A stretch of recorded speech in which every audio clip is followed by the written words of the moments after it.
Täna oleme siia kogunenud selleks, et hävitada elektrooniliselt antud hääled ja häälte avamise võti. Ja selleks hävitame siis kiipkaardid, mis on jaotatud Vabariigi Valimiskomisjoni liikmete ja riigi valimisteenistuse töötajate vahel. Nendel kiipkaartidel on siis häälte avamise võtme osakud.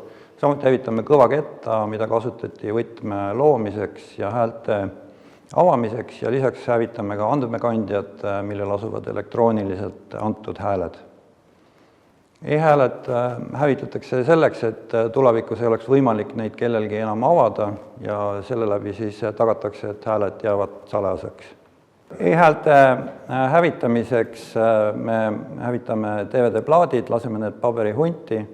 Häälte avamise võti asub kiipkaartidel, nende kiibid puuritakse läbi ja samuti puuritakse läbi ka kõvaketas. Häälte hävitamisel ja nende andmekandjate hävitamisel sellega muutuvad e-hääled loetamatuks. E-häälte hävitamine on avalik toiming, see on ka seadusega ette nähtud.